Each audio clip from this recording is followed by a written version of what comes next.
Meus queridos netinhos, se fecho os olhos agora, consigo me ver novamente. Era uma menina, quase uma criança ainda, correndo descalça pelos caminhos de terra batida que levavam à escola rural, aqui em São João da Boa Vista. Naquela época, o sol parecia mais brilhante, o cheiro das mangueiras no quintal era mais doce, e o tempo parecia não ter pressa. Eu tinha meus 14, talvez 15 anos, a idade em que a vida se apresenta como um campo vasto e florido, cheio de promessas e de uma inocência que a gente só entende de verdade depois que a perde. Minha vida era simples, ditada pelos ritmos da roça e pelas tradições da nossa comunidade. Acordava com o canto dos galos e o cheiro do café coado, e passava as manhãs ajudando minha mãe nos afazeres da casa. Varrer o chão de terra batida, lavar a roupa no córrego, preparar o almoço, com os temperos frescos da horta. À tarde, era na lida do café que eu me dedicava, sob o sol quente, colhendo os grãos maduros com minhas irmãs e vizinhas. Era um trabalho duro, sim, mas havia uma leveza nos nossos corações, uma sensação de pertencimento e de segurança. Meus sonhos, vejam bem, eram como os de qualquer moça do interior. Eu queria ter minha própria casinha, talvez com um pequeno jardim, onde eu pudesse plantar as flores que tanto amava. Sonhava em casar com um homem bom, trabalhador, que me amasse de verdade, e com quem eu pudesse construir uma família grande, cheia de filhos para encher a casa de risadas. Eu observava as mulheres mais velhas da minha família, as comadres da vila, e imaginava a minha vez, cheia de expectativas. Os poucos romances que chegavam timidamente à nossa pequena cidade, lidos à luz brusuleante da lamparina, alimentavam a fantasia de um amor puro, sem complicações, daqueles que a gente via nos filmes.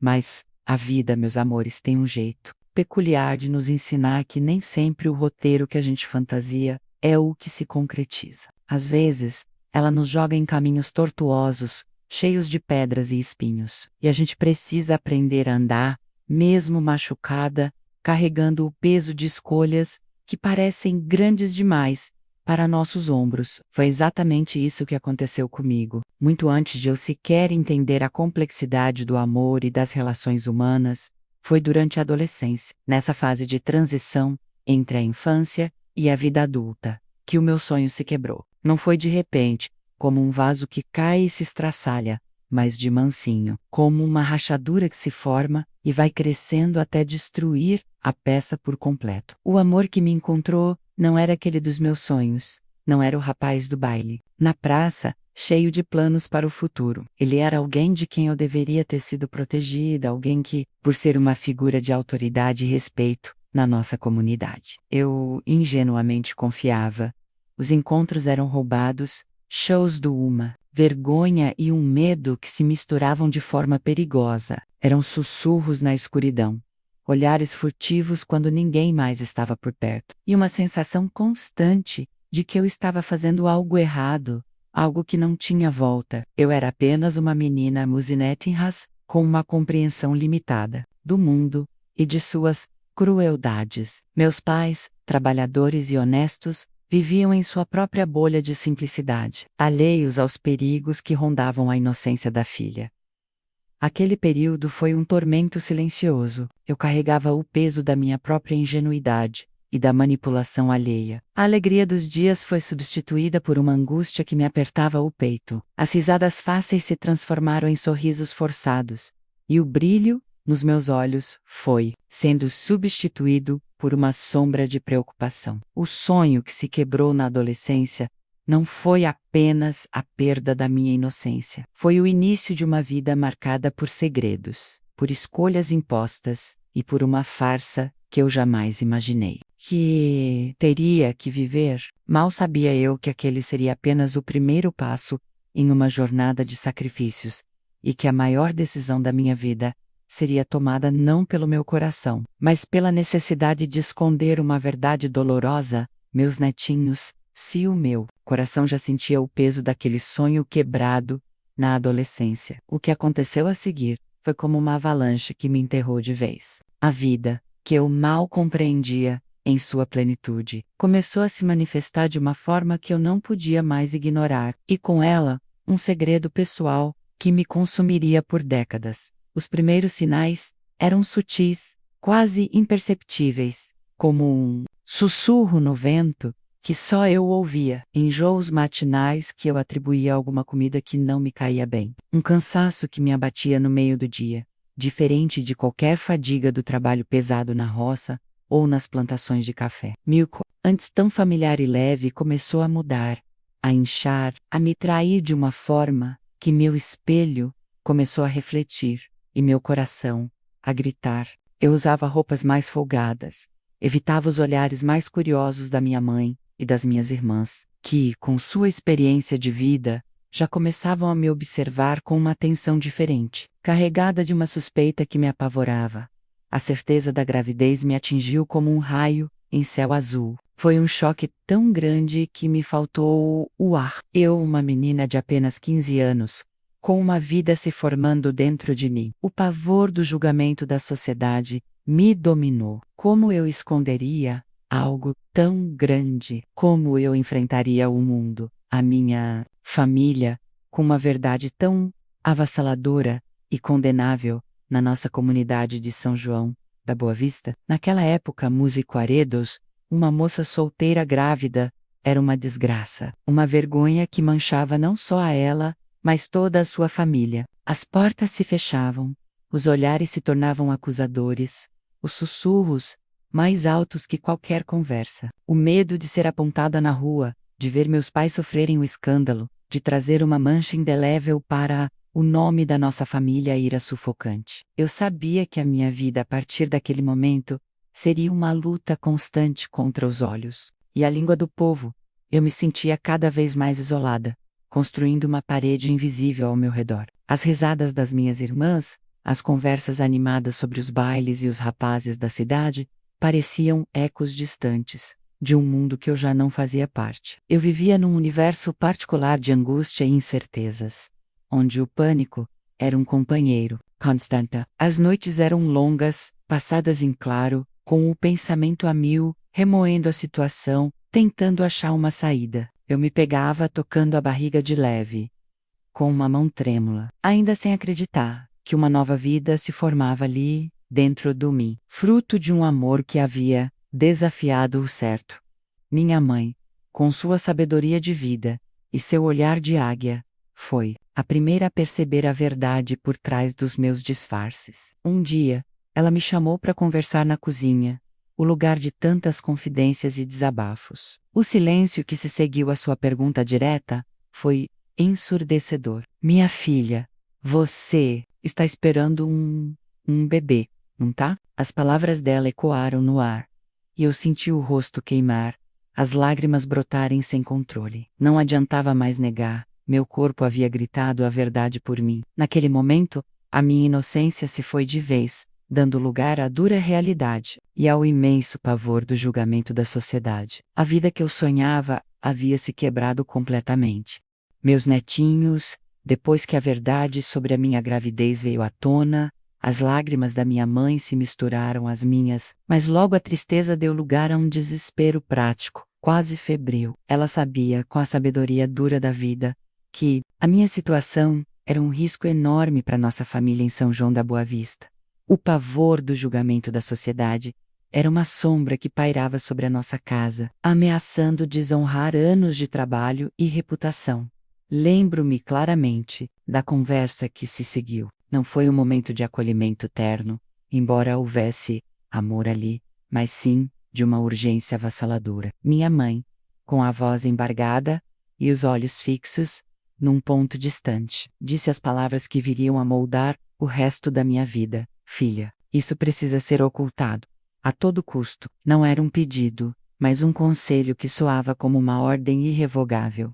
Ela me explicou, com uma clareza que me gelou o sangue, as consequências de uma revelação. Uma moça solteira grávida, naqueles tempos era condenada. Sim, mas um filho sem pai conhecido, ainda mais sob as circunstâncias do meu romance proibido. Isso era um escândalo que a nossa família não conseguiria suportar. O nome da família seria arrastado na lama, as portas se fechariam para nós, e eu seria estigmatizada para sempre. Meu bebê, mesmo antes de nascer. Já carregaria a marca da vergonha. Minha mãe tinha uma convicção inabalável.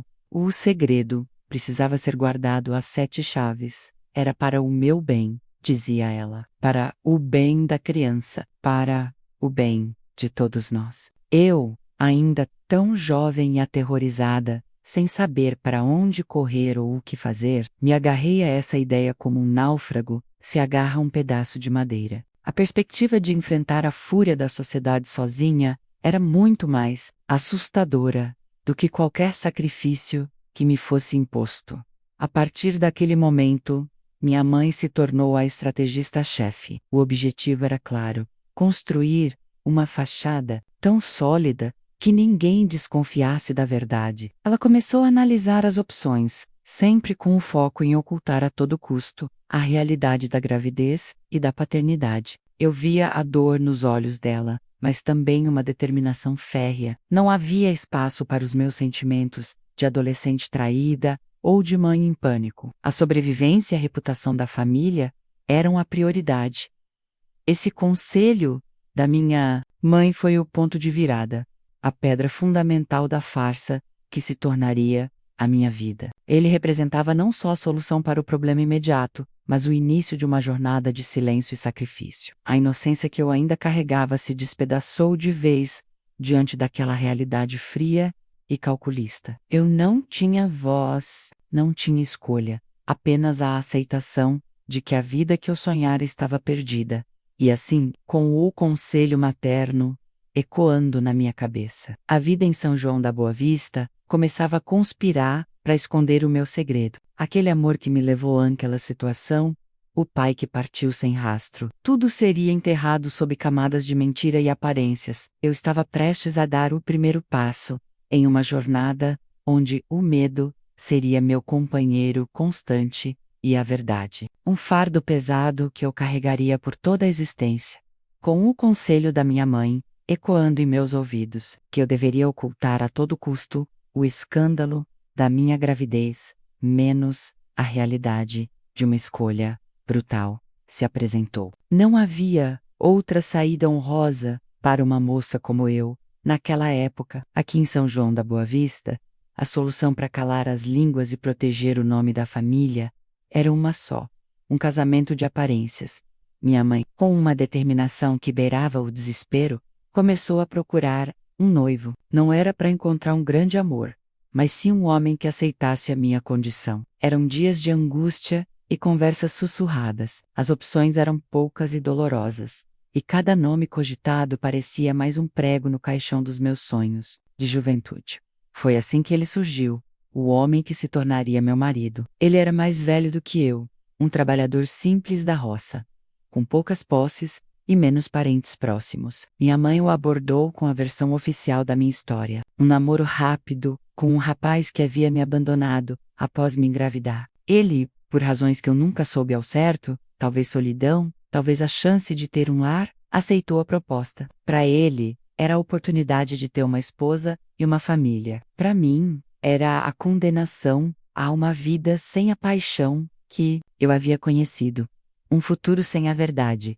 O acordo frio foi selado. Não houve namoro de verdade, apenas encontros protocolares, sob o olhar atento dos meus pais. Sentávamos na sala, trocávamos algumas poucas palavras, e eu sentia o peso da farsa em cada silêncio. Eu era uma atriz em minha própria vida, desempenhando o papel de uma noiva feliz, quando por dentro, meu coração estava em pedaços e minha alma amedrontada. Minha barriga, que crescia a cada dia, era um lembrete cruel do motivo daquele sacrifício. Os preparativos para o casamento foram rápidos, sem pompa ou grandes celebrações. Tudo precisava ser discreto, para não levantar mais suspeitas do que o necessário. O vestido não era o dos meus sonhos, nem havia véu ou grinalda. Era apenas um tecido simples para cobrir a verdade que eu carregava. Não havia risos espontâneos. Apenas sorrisos forçados para as poucas pessoas que compareceram à cerimônia na igreja.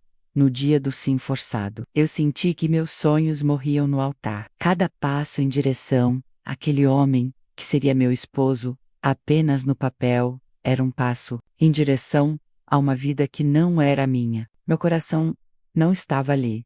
Ele estava com o amor condenado que me levou àquela situação. E com a promessa silenciosa de proteger meu filho a todo custo.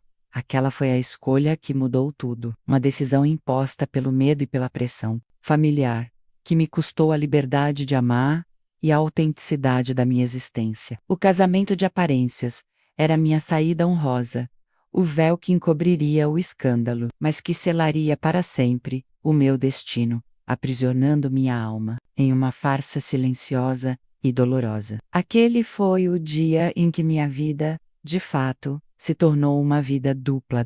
Casei. A palavra ainda ressoa na minha memória com um eco vazio, Muse Netinhas. Não houve festa grandiosa, nem a alegria desbordante que se esperava de uma noiva. Aqui em São João da Boa Vista, o vestido, embora simples, cobria não só meu corpo já em transformação, mas também a verdade que me consumia. A partir daquele dia, minha vida se tornou uma farsa silenciosa e dolorosa, uma encenação constante, e minha alma permaneceu calada. Meu marido, aquele homem que o destino me impôs, por conveniência, era uma pessoa boa, no seu jeito simples e calado. Ele me tratava com respeito, nunca com a paixão ou o carinho que eu sonhei. Assumiu seu papel de pai para o meu filho, que estava para nascer, sem jamais saber a verdade completa, apenas a versão que minha mãe e eu havíamos fabricado. A de um amor de juventude que me deixou grávida e desapareceu. Eu observava, cuidando das terras, e sentia uma estranha mistura de gratidão por sua aceitação e uma profunda tristeza pela mentira que compartilhávamos. Éramos dois estranhos sob o mesmo teto, unidos por uma farsa que o tempo não ousava desvendar. Os primeiros meses de casada foram os mais difíceis. Eu precisava me adaptar à nova rotina, às responsabilidades do lar, enquanto meu corpo se transformava a olhos vistos. A barriga crescendo era um lembrete constante do romance proibido e da consequência que ele trouxe. Os olhares curiosos dos vizinhos, os sussurros na missa, na feira menos cada um deles era como uma agulha fina espetando a minha pele. As desculpas para a pressa do casamento e a barriga avantajada nasceu antes do tempo. Que susto! Eram ensaiadas e repetidas à exaustão. Viver com medo de que uma palavra mal colocada, um gesto descuidado, pudesse revelar o que eu tanto me esforçava para esconder. Era um tormento diário. Eu aprendi a arte de sorrir por fora, enquanto minha alma gritava por dentro. Minha vida era uma fachada cuidadosamente construída. Participava das conversas, mas evitava aprofundar. Desviava de perguntas indiscretas. Mantinha uma distância segura, para que ninguém se aproximasse demais e percebesse as rachaduras na minha armadura. A solidão era minha companheira mais fiel, porque o segredo era pesado demais para ser compartilhado com qualquer um, exceto com minha mãe, a única que dividia o peso comigo dentro do casa. A relação com meu marido era funcional. Eu cuidava do lar, preparava as refeições, e ele trabalhava incansavelmente. Havia um silêncio respeitoso entre nós, um espaço que o segredo preenchia por completo. Não tínhamos aquelas conversas longas e íntimas que se espera de um casal. Ele não sabia do trauma que me assombrava, da origem daquele primeiro filho, e eu não ousava compartilhar. Meu coração estava em pedaços, mas ele continuava a bater, impulsionado pela necessidade de manter a farsa. A ironia da situação era que, enquanto eu carregava essa mentira dolorosa, a vida de São João da Boa Vista seguia seu curso. As colheitas vinham e iam, os carnavais animavam a praça, as crianças cresciam e faziam barulho nas ruas, e eu, por trás da minha fachada de esposa e futura mãe, sentia o peso de um segredo que não me pertencia por inteiro, mas que eu havia aceitado como meu para proteger a todos. O preço era a minha alma calada, uma parte de mim que se fechou e permaneceu em silêncio por décadas. A chegada do meu bebê, que estava cada vez mais próxima, seria uma nova camada de desafios, mas também, eu esperava, um propósito. Amor por ele, o fruto daquelas escolhas dolorosas, era a única verdade incontestável em minha vida. Eu sabia que a maternidade seria minha maior alegria, mas, paradoxalmente, a maior fonte dos meus medos. E assim, eu seguiria em frente, com o amor de mãe como meu guia e o segredo, ainda, no mais profundo do meu coração, Muse Netna. Se há um dia que permanece gravado na minha memória, com a clareza de um cristal, apesar de todas as brumas do tempo e da dor, é o dia em que o meu tesouro chegou ao mundo. Messes do angst, de medos incontáveis e de um segredo sufocante, pareciam se condensar naqueles últimos dias da gravidez. Minha barriga já estava enorme, e as desculpas sobre um nascimento antes do tempo já não colavam tão bem por aqui. Em São João da Boa Vista, a comunidade, com seus olhos sempre atentos e curiosos, já esperava a chegada do meu filho. Foi uma noite fria e úmida, daquelas que anunciam a mudança das estações e trazem um certo ar de melancolia. As dores começaram de mansinho, quase imperceptíveis, mas logo vieram com uma intensidade que eu jamais havia imaginado. Minha mãe, sempre ao meu lado, foi meu porto seguro, minha rocha. Lembro-me dela, com as mãos firmes nas minhas, me dando força e coragem a cada contração. Meu marido estava ali também, solícito à sua maneira, tentando ajudar, mas a verdadeira conexão, a cumplicidade daquele momento, era entre mim e minha mãe, a única que sabia a verdade por trás daquela nova vida que estava prestes a surgir. E, então, depois de horas que pareceram uma eternidade, ele veio ao mundo, meu filho, um ser pequenino, enrugado e chorão, mas para mim, a criatura mais linda que meus olhos já haviam visto. Quando o pegaram e o colocaram nos meus braços, senti uma onda de amor me invadir, tão poderosa, que lavou por um instante todos os medos, todas as vergonhas, todos os segredos. Era um amor puro, instintivo, que me transformou completamente. Naquele momento, eu não era mais a menina traída, nem a esposa por conveniência. Eu era a mãe. E essa era a luz na minha escuridão secreta. O primeiro choro dele foi música para meus ouvidos, o cheirinho de bebê, o toque da sua pele macia contra a minha. Tudo isso me trouxe uma alegria indescritível. Finalmente, um propósito para toda a dor que eu havia carregado. Aquele pequeno ser era a prova de que a vida, mesmo nas circunstâncias mais difíceis, encontra um jeito de florescer. Eu o olhava e via nele a minha redenção, a chance de recomeçar, de construir um futuro diferente, mesmo que as bases do meu presente fossem tão frágeis. Mas junto com a alegria imensa, os medos voltaram, sutis a princípio, depois mais intensos. Aquele bebê, tão indefeso, trazia consigo a verdade do meu passado. Como eu o protegeria do mundo, dos julgamentos, da sombra de uma paternidade que jamais poderia ser revelada. Cada vez que alguém olhava para ele, eu sentia um calafrio. Cyril, que veriam alguma semelhança com o meu tio, o pai biológico que ninguém conhecia? Será que algum traço, alguma expressão, entregaria o nosso segredo? A paranoia era uma companheira constante, uma voz sussurrando no fundo da minha mente. Eu me dedicava integralmente a ele. Cada mamada, cada troca de fralda, cada canção de ninar era um ato de amor e de proteção. Eu o ninava por horas, sussurrando promessas de que ele seria amado, que ele seria feliz, que nada do mundo exterior o alcançaria. Meu maior desejo era que ele crescesse forte, saudável e, acima de tudo, que nunca sentisse o peso da verdade que eu carregava por nós dois, fruto daquelas escolhas dolorosas e do romance proibido. O dilema de como Shomolou foi mais um desafio. Queríamos um nome que não levantasse suspeitas, que não evocasse memórias ou semelhanças com a família do meu tio. Escolhemos um nome bonito e comum, na esperança de que ele pudesse ter uma vida normal, sem a sombra do passado. Cara, que alguém elogiava sua beleza, seu sorriso, eu sentia um misto de orgulho e pavor. O meu tesouro era tão perfeito, tão inocente, e eu faria de tudo para que a minha história não o maculasse. A vida de casada continuou, mas agora com um novo propósito. Meu filho era a minha âncora, a minha razão para me levantar todos os dias.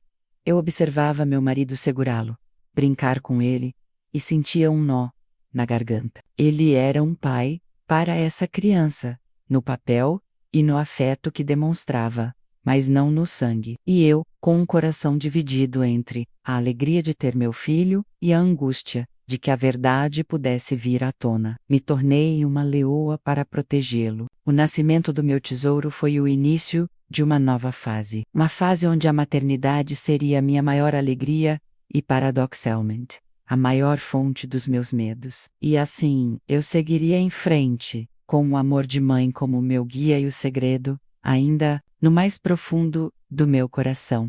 A vida seguiu seu curso Musenetenhas, como um rio que corre sem parar, levando com sua correnteza os dias, os meses e os anos. Meu filho mais velho cresceu, meus outros filhos nasceram. Sim, a vovó aqui teve uma prole abençoada, e a casa se encheu de risadas, de brincadeiras e daquela doce confusão que só uma família grande pode trazer. Por fora eu parecia uma mulher comum aqui de São João da Boa Vista, esposa dedicada, mãe amorosa, e depois uma avó coruja. E à missa, participava das festas da comunidade, recebia as amigas para o café e as fofocas do dia. Mas por dentro, meus amores, eu carregava um fardo invisível, um segredo que pesava na minha alma como uma rocha, e que se tornou a minha prisão invisível.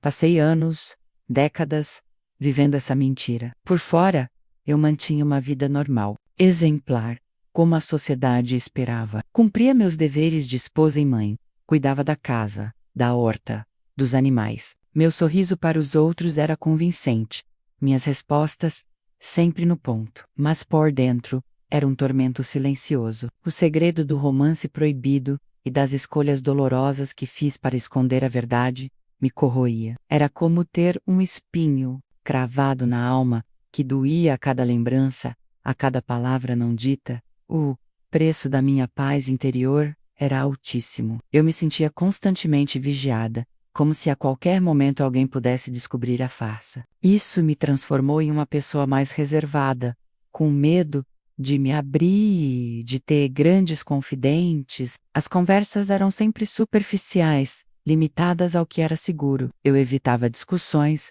preferia o silêncio ao confronto, pois temia que, no calor de um desentendimento, uma palavra pudesse escapar e desatar o nó que eu havia apertado com tanta força. O peso na alma era quase físico. Ele se manifestava em noites insones, onde eu revivia cada momento, cada decisão dolorosa. Sentia-me presa, sufocada por essa teia de enganos que eu mesma havia ajudado a tecer. Eu queria ser livre, gritar a verdade, mas sabia que isso destruiria muitas vidas, inclusive a do meu filho, que crescia feliz e alheio a tudo. Meu coração, que antes palpitava com a inocência e a paixão, agora carregava o fardo de um segredo que nunca cicatrizava por completo.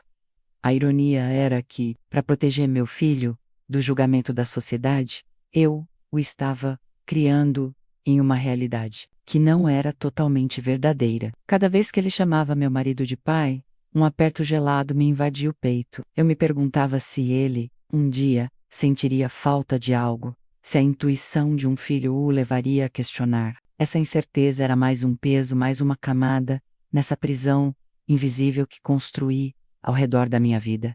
Eu via meu tio, o pai biológico do meu filho, ocasionalmente, em eventos familiares. Ele também envelhecia, talvez com seus próprios segredos e arrependimentos. Nunca houve uma palavra, um olhar de reconhecimento que pudesse indicar a verdade para os outros. Para ele, talvez aquele incidente fosse uma lembrança distante, abafada pela vida que seguiu. Mas para mim a ferida permanecia aberta, um lembrete constante daquela traição e do sacrifício que eu havia feito. Era uma tortura silenciosa, um nó que se apertava a cada vez que nossos olhares se cruzavam. E eu o via interagir com um filho que ele nunca reconheceria. A comunidade aqui em São João da Boa Vista mudou muito com os anos, cresceu, modernizou-se, mas o modo de pensar, em certos aspectos, permanecia arraigado. O medo do julgamento, da desgraça pública, nunca me abandonou. Minha mãe, minha confidente e cúmplice nesse segredo, foi a única com quem eu podia, ocasionalmente, trocar um olhar de entendimento, um suspiro que valia mais que 1000 palavras. Depois que ela se foi para o lado de Deus, me senti ainda mais sozinha com o meu fardo. A vida me deu muitas alegrias. Sim, vi meus filhos prosperarem, meus netos nascerem e crescerem. Fui amada, respeitada e construí uma família sólida. Mas, em cada um desses momentos de felicidade, havia uma pontada, uma lembrança do segredo que me impedia de ser completamente livre, completamente eu mesma. A mentira, meus netinhos, pode até proteger no início, mas com o tempo, ela se torna peso insuportável, uma prisão que rouba a paz da alma. E assim, eu vivi vivendo na mentira, com um sorriso no rosto e um segredo no coração, esperando o dia em que pudesse finalmente me libertar. A vida, música tem seu próprio ritmo, e a gente nem percebe quando a juventude se esvai. E a velhice chega, de mansinho, com suas rugas, seus cabelos brancos e suas dores nas juntas. Mas com a velhice, veio também algo que eu não esperava, uma necessidade premente, quase dolorosa, de aliviar a alma. O segredo que eu carreguei, por tantas décadas, aquele que me acompanhou em cada passo da minha vida dupla, começou a pesar ainda mais. Não era mais um fardo a ser escondido, mas uma verdade que precisava ser libertada. Os dias se tornaram mais lentos, e as horas de reflexão mais numerosas. Sentada aqui na varanda da minha casa em São João da Boa Vista, vendo o sol se pôr sobre as montanhas, eu revisitava cada capítulo da minha vida, as alegrias, as tristezas, os amores, as perdas, e em meio a todas essas memórias, o segredo da paternidade do meu filho mais velho, fruto daquele romance proibido, brilhava como uma ferida antiga que, mesmo cicatrizada por fora, ainda doía por dentro. As cicatrizes do tempo estavam ali, mais evidentes do que nunca, e o custo da minha alma calada se fazia sentir em cada fibra do meu ser.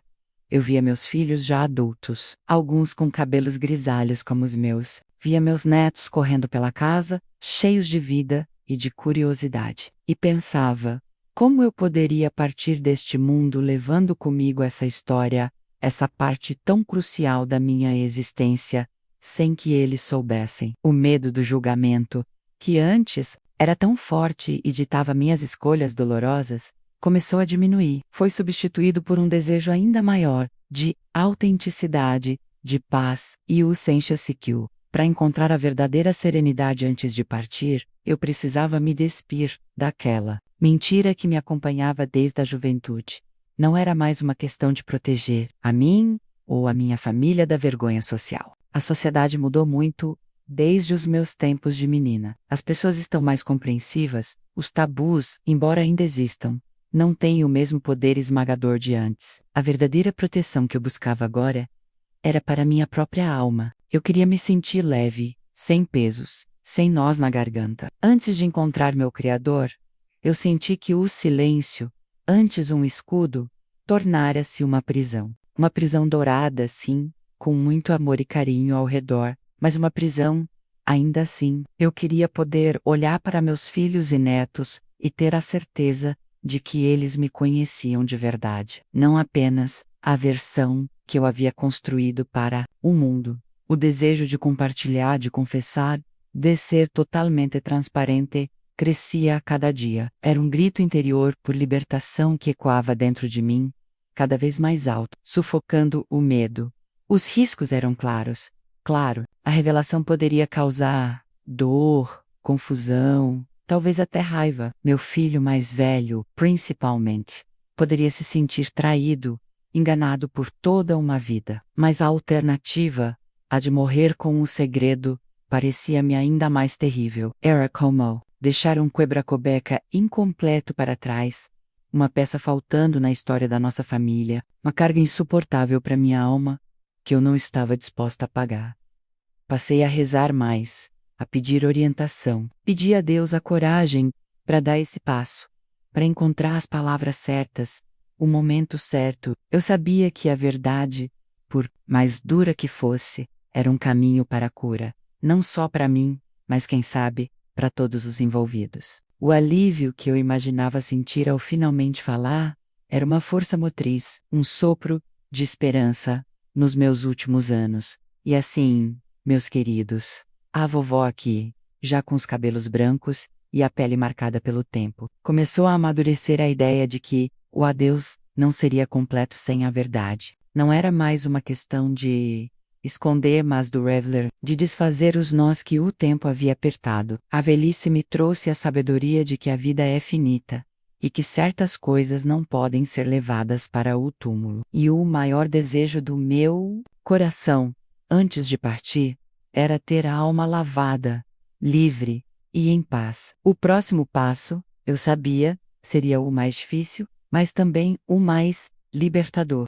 Chegou, meus netinhos, o momento que eu tanto temi, e ao mesmo tempo tanto esperei. Aqui estou eu, na minha cama, sentindo o corpo mais fraco a cada dia, a respiração mais curta, como um sopro que se esvai. O médico já veio com suor de pesar, e eu sei que o fim está próximo. Mas, por incrível que pareça, não sinto medo. O que sinto é uma calma estranha, uma serenidade que a velhice me trouxe, e com ela, a coragem que me faltou por tantos e tantos anos.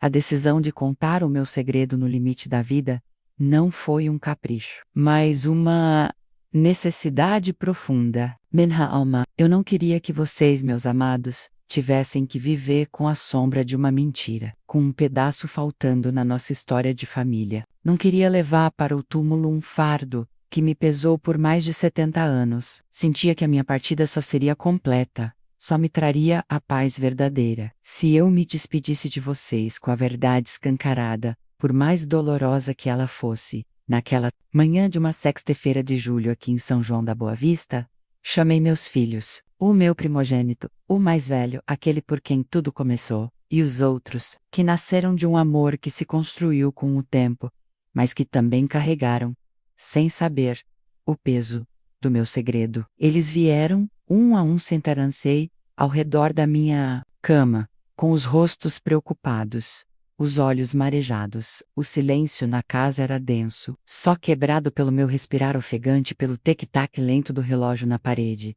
Eu reuni todas as forças que ainda me restavam. Olhei para cada um deles, um por um, tentando gravar em minha mente os seus rostos, as suas expressões. Comecei a falar com a voz fraca, mas com uma convicção que vinha do fundo do meu ser. Não usei rodeios, nem busquei desculpas, apenas a verdade. Comecei do começo, da minha juventude interrompida, e do amor que desafiou o certo. Contei sobre a consequência inevitável e o pânico da descoberta que senti. Falei do conselho da minha mãe, para ocultar a todo custo, do casamento de aparências que foi a minha saída honrosa, e do nascer da farsa, que deu início à minha vida dupla. Expliquei como o amor de mãe foi a luz na minha escuridão, e como vivi na mentira, sentindo o preço da minha paz interior, e o medo constante da descoberta que trouxe as cicatrizes do tempo. Finalmente abordei a carga insuportável do segredo que a velhice me impôs, culminando no grito interior por Liberty, e então, com a voz embargada, mas firme, revelei o que era o centro de toda a minha dor. O pai real do meu filho mais velho não era o meu marido, mas sim o meu próprio tio. O silêncio que se seguiu foi ensurdecedor. Meus filhos me olhavam com olhos arregalados, chocados, incrédulos. Vi a dor em seus rostos, a confusão, a raiva, talvez. O meu primogênito, em particular, empalideceu, e seus olhos se encheram de lágrimas. Era a triste verdade revelada no fim, nua e crua, sem enfeites, sem atenuantes. Expliquei as razões da minha decisão. A necessidade de protegê-lo, meu filho, do julgamento de uma sociedade cruel, de dar a ele um nome e um lar, de preservar a honra da nossa família, ainda que isso significasse viver uma mentira por toda a vida. Falei do medo constante, do peso da mentira que carreguei sozinha, das noites em claro da culpa que me coroía. Não pedi perdão, pois sabia que o que fiz foi por amor e por desespero. Apenas pedi compreensão. As lágrimas começaram a rolar pelo rosto dos meus filhos. Não eram apenas lágrimas de tristeza, mas do choque, de uma nova compreensão sobre a mulher que eu era, sobre a vida que eu havia levado. Vi neles um misto de dor e de respeito, talvez até de admiração pela força que tive de carregar um segredo tão grande por tanto tempo, Aqua é o momento, Muzinetinhas, foi o mais libertador da minha vida. As palavras, uma vez presas na garganta, agora flutuavam no ar, leves, dissolvendo décadas de silêncio e de angústia. Senti um peso enorme sair dos meus ombros, como se eu pudesse, finalmente, respirar de verdade. A verdade, meus queridos, tem esse poder. Ela pode ferir, sim, mas também liberta. E aqui no meu leito de morte, no limite da vida, eu escolhi a liberdade, a paz de uma alma que finalmente se revelou por completo, desvendando o segredo que me custou tudo, meus amados. Netinhos, o ar no quarto ainda estava denso, depois que as últimas palavras da minha confissão flutuaram no ambiente. As lágrimas nos rostos de vocês eram um espelho das minhas próprias. Mas agora, eram lágrimas de um tipo diferente. Não eram mais as lágrimas de medo ou de vergonha que me acompanharam por uma vida inteira, mas as lágrimas que vêm com a libertação, com a verdade que finalmente encontra seu caminho. Eu vi o choque em seus olhos, sim. Mas depois do choque, algo mais profundo começou a surgir: a compreensão.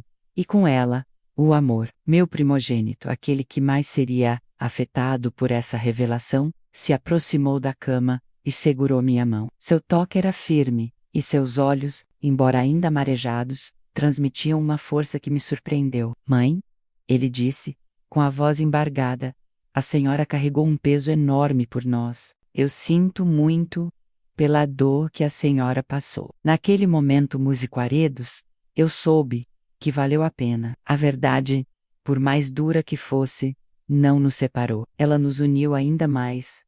O legado da minha história, Musisnetenhas, não ir para ser um fardo para vocês. Pelo contrário, que ela seja um lembrete de que a vida é cheia de complexidades. Nem tudo é preto no branco, nem todas as escolhas são fáceis. Às vezes, as circunstâncias nos empurram para caminhos que jamais imaginamos. E temos que fazer o que é preciso para proteger aqueles que amamos. A minha história é um testamento da força do amor materno, um amor que me levou a sacrificar minha própria paz em nome da segurança e do futuro do meu filho. Eu não me arrependo das minhas escolhas dolorosas, pois elas me permitiram criá-los, vê-los crescer e formar suas próprias famílias aqui em São João da Boa Vista. Que a minha vida sirva também como uma lição sobre o perdão. Perdão para os outros, sim, para aqueles que nos ferem, mesmo que o ferimento venha de dentro da própria família, mas acima de tudo, perdão para si mesmo. Eu demorei muitas décadas para me perdoar pela mentira que vivi, pelo segredo que carreguei. Que vocês aprendam a se perdoar pelos erros, pelas falhas, pelas escolhas difíceis que a vida inevitavelmente lhes apresentará. A culpa é um fardo pesado demais para se carregar por uma vida inteira. E por fim, que a minha história lhes ensine sobre a aceitação. Aceitação das imperfeições da vida, das reviravoltas inesperadas, das verdades que podem ser desconfortáveis. Aceitação das pessoas como elas são, com suas luzes e suas sombras, com seus passados e seus segredos. Nós somos feitos de todas as nossas experiências, das alegrias e das dores, dos acertos e dos erros. E é na aceitação plena de tudo isso que encontramos a verdadeira paz. Não quero que vocês vivam com vergonha ou medo, quero que vivam com integridade, com a cabeça erguida, com a coragem de serem quem são. Se a vida lhes trouxer segredos, que vocês tenham a sabedoria para decidir se eles precisam ser guardados ou revelados, e a força para lidar com as consequências, mas que nunca, nunca achem que precisam esconder quem são ou de onde vieram. Para serem amados ou aceitos, meus olhos estão ficando pesados, e a voz da vovó está falhando. Sinto que a minha jornada está chegando ao fim. Mas antes do pet, quero que saibam que o amor que senti por vocês é imenso. Maior do que qualquer segredo, mais forte do que qualquer dor. Vocês são o meu legado, a continuação da minha história, e eu confio a vocês a verdade que eu guardei por tanto tempo. Que essa honestidade tardia nos traga a todos uma paz que eu só pude sentir agora. Que essa história seja um lembrete. A vida é um emaranhado de fios. Alguns brilhantes, outros mais escuros. Mas é a trama completa, com todos os seus fios, que forma o belo tecido da nossa existência. Amem muito, perdoem sem limites e aceitem a vida em toda a sua plenitude. E lembrem-se da vovó, que no fim de sua vida encontrou a paz ao finalmente compartilhar sua verdade com aqueles que mais amava. Agora, meus queridos, abrace-me. A vovó vai descansar.